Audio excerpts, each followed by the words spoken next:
대학생 시절 정민은 친구들과 함께 교외에 위치한 작은 대학에 재학 중이었다. 학교는 주변에 별다른 시설이 없었기 때문에 많은 학생이 학교 기숙사에서 생활했다. 정민도 그중 한 명이었고 그와 그의 절친 경수는 4층에 위치한 405호에 함께 살았다.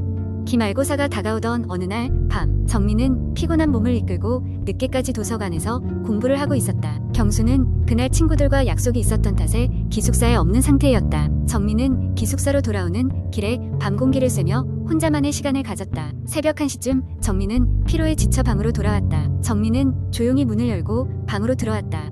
그런데 문을 열자마자 싸늘한 기운이 흘러나왔다. 그는 그 느낌을 무시하고 불을 켰다.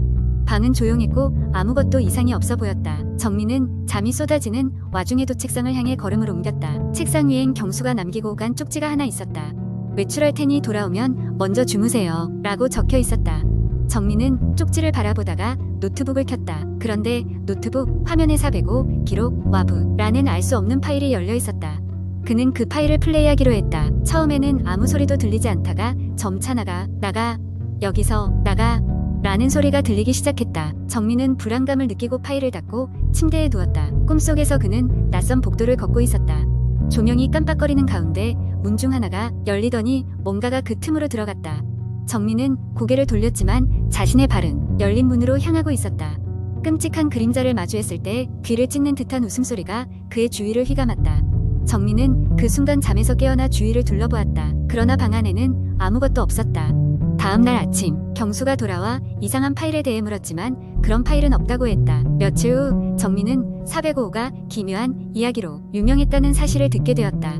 몇 년 전 거기서 살던 학생이 이 유모를 불안감에 시달리다가 방을 떠났다는 이야기도 있었다. 정민은 찜찜한 마음에 경수와 함께 방을 나가 새로 옮기기로 했다. 그 사건 이후로도 405호에는 꾸준히 새로운 입주자들이 들어왔다가 떠나고 그 방은 학생들의 기억 속에 공포를 남겼다.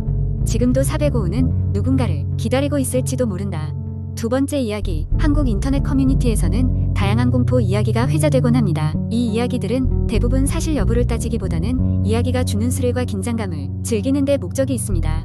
이제 하나의 긴 공포 이야기를 시작해보겠습니다. 먼 한적한 시골 마을 상계리에는 오랜 세월 동안 사람들 사이에서 내려온 전설이 하나 있었습니다. 마을의 끝자락 산중턱에 위치한 낡고 허름한 저택에는 귀신이 산다는 소문이었습니다. 이 저택은 50여 년 전에 화재로 전 가족이 사망한 이후로 버려졌고 그 뒤로 사람의 손길이 닿지 않은 채로 남아 있었습니다. 추운 겨울날 서울에서 온 젊은 대학생 4명이 탐험의 목적으로 이 마을을 찾아왔습니다.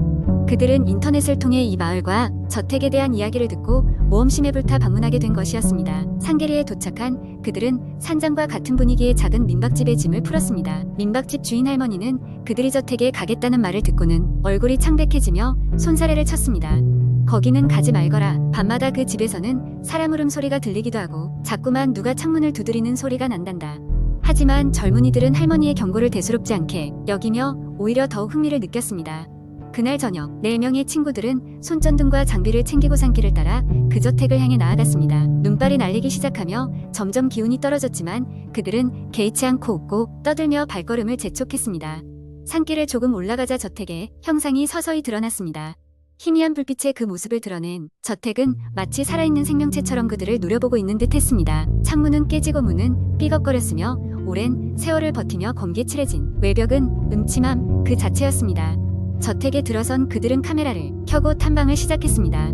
부서진 가구와 먼지가 쌓인 바닥 그리고 벽에 걸린 오래된 가족 사진들이 그들 눈에 들어왔습니다. 한 친구가 벽장을 열자 먼지투성이에 낡은 인형이 툭 떨어졌습니다. 모두 비명을 질렀지만 곧웃음으로 상황을 무마했습니다. 하지만 곧 그들 중 한 명인 민수는 기묘한 느낌에 사로잡혔습니다. 자신의 귓가에 누군가가 속삭이는 듯한 소리가 들렸기 때문입니다. 돌아가 누군가의 목소리였습니다. 그는 괜히 기분이 나빠져 친구들에게 이 사실을 말했지만 친구들은 그의 말을 농담으로 받아 넘겼습니다. 저택의 2층으로 올라가던 그들은 이상한 기운을 느꼈습니다. 계단 중간쯤에서 갑자기 공기가 무겁게 느껴졌고 누군가 뒤에서 따라오고 있는 느낌이 들었습니다.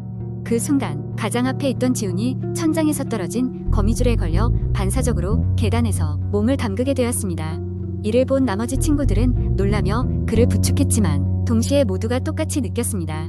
그곳에서는 무언가가 그들을 지켜보고 있었습니다. 2층에는 불에 그슬린 흔적이 그대로 남아있는 방들이 늘어서 있었습니다. 그중 가장 큰 방에 들어갔을 때 한 친구는 바닥에 놓인 오래된 일기장을 발견했습니다.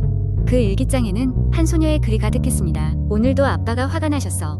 엄마는 계속 울고 있어. 그리고 마지막 장에는 모두 불타고 있어. 살려줘. 라는 다급한 글자가 휘갈겨져 있었습니다. 이때 방 안의 온도가 급격히 떨어졌고 창문 밖에서는 갑작스럽게 눈보라가 몰아치기 시작했습니다.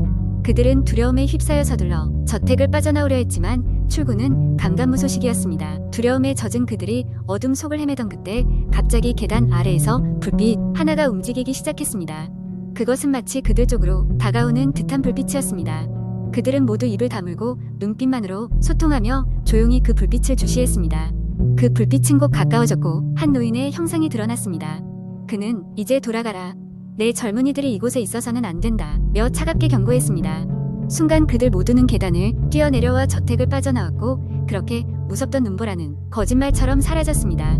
마을에 도착했을 때 그들은 그 민박집 할머니에게 모든 이야기를 털어놓았습니다. 할머니는 조용히 그들의 이야기를 듣더니 이렇게 말했습니다. 그 노인은 아마도 이곳을 지키던 마을의 수호신일 거야. 다행히 너희에게 큰 해를 끼치지는 않았으니 정말 다행이지. 서울로 돌아온 그들은 결코 다시는 그 저택에 가지 않았습니다. 그 이야기와 그 마을은 그들 마음속 깊이 박혀두 번 다시 잊히지 않을 기억으로 남았습니다. 그 후로도 가끔씩 꿈속에서 그날의 일을 떠올리며 등골이 오싹해지는 경험을 하곤 했습니다. 어떤 이는 이 이야기가 꾸며낸 이야기일 뿐이라고 얘기하지만 정작 그곳을 다녀온 이들은 결코 쉽게 믿지 못합니다. 상계리의 저택은 여전히 그곳에서 있으며 몇몇 용기 있는 도시 탐험가들이 그 비밀을 밝히기 위해 그곳을 찾아가지만 돌아온 자는 많지 않다고 합니다. 세 번째 이야기, 한국 인터넷 커뮤니티에는 다양한 공포 이야기가 공유되며 그 중에는 읽는 이의 등골을 오싹하게 만드는 매우 긴 이야기도 많습니다. 여기 제가 상상력을 발휘해 창작한 공포 이야기를 들려드릴게요. 어느 여름밤 서울 외곽의 작은 마을에 사는 대학생 정민은 방학을 맞아 오래된 고택을 방문하게 되었다. 그 집은 그의 외할머니가 살던 집으로 그녀가 돌아가신 이후로는 몇 년 넘게 비어 있었다. 정민의 외삼촌이 그 집을 정리하며 앞으로의 사용 계획을 세우고 싶어 했기에 그는 며칠 동안 그곳에 머무르며 정리를 도와달라는 부탁을 받고 가게 되었다. 집에 도착했을 때는 이미 해가 지고 있었다. 낡은 집은 처음 봤을 때부터 기묘한 분위기를 풍겼다. 정민은 서늘한 공기에 살짝 몸을 떨며 현관문을 열었다. 들어서자마자 퀴퀴한 먼지 냄새가 코를 찔렀고 그는 집의 구석구석을 청소하기 위해 미리 준비해온 청소 도구들을 꺼냈다.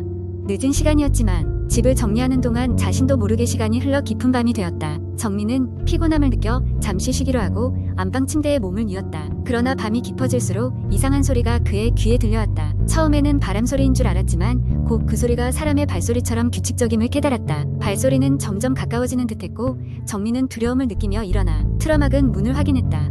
그 순간 문 너머에서 낯선 여자의 목소리가 들렸다. 거기 누구 있어요? 정민은 깜짝 놀라 문을 열어보았지만 아무도 없었다. 심장이 쿵쾅거리며 두려움에 휩싸였지만 그는 자신이 헛것을 들었다고 생각하며 다시 침대에 누웠다. 얼마 지나지 않아 이번에는 거실에서 쿵 하는 물건이 떨어지는 소리가 들려왔다. 정민은 무슨 일이 일어나고 있는지 확인하기 위해 용기를 내서 거실로 나갔다. 그러나 거실에는 떨어진 물건은커녕 사람이 지나간 흔적조차 없었다. 그는 섬뜩한 기운을 느끼며 방으로 돌아왔다. 의아한 마음을 가누며 그는 잠들려고 노력했지만 이번에는 벽 너머에서 속삭이는 목소리가 들려왔다. 왜 여기 왔어? 돌아가. 정민은 더 이상 참을 수 없어 방을 나가기 시작했다. 그때 집의 깊숙한 곳에서 희미한 불빛이 보였다. 그는 무작정 그 불빛을 향해 다가갔다. 불빛의 근원은 마루 밑 작은 문틈에서 새어나오고 있었다. 처음 보는 문이었지만 묘하게 불러들여지는 느낌에 이끌려 문을 열었다. 그 문 안은 낡은 지하실로 이어져 있었다. 지하실 안에는 옛날 물건들로 가득했고 오래된 캐비닛 하나가 유난히 눈에 띄었다. 정민은 캐비닛 문을 열고 안에 있던 오래된 앨범을 꺼냈다. 앨범을 넘기자 낡은 사진 속에는 젊은 시절의 외할머니와 모르는 이의 모습이 담겨 있었다. 그 사진들 가운데에는 아무도 모르는 남자의 사진이 끼워져 있었고 그야 얼굴은 어딘지 모르게 불안해 보였다. 사진 뒷면에는 정체불명의 이름과 함께 언젠가 돌아올 이에게 라는 문구가 적혀 있었다. 정민은 그 문구가 무슨 의미인지 알 수 없었지만 사진 속 인물이 불러일으키는 불안감에 떨었다.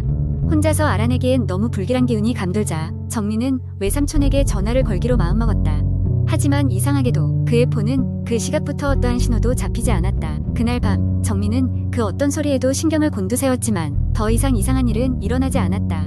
결국 자정을 넘긴 시간 정민은 잠에 들게 되었고 꿈에서 이상한 장면을 보았다. 앨범 속 모르는 남자가 그의 꿈에 나타나 손짓하며 어딘가로 인도하고 있었다. 더 많은 것을 알고 싶은 욕망에 따라가던 정민은 결국 한 구덩이에 다다랐고 그 안에는 자신의 모습과 닮은 시체가 누워 있었다.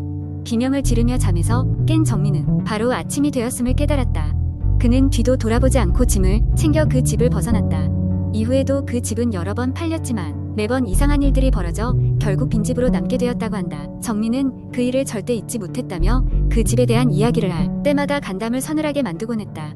무엇이 그 집에서 그를 불러들였는지 그 답은 여전히 미궁 속에 남아 있었다.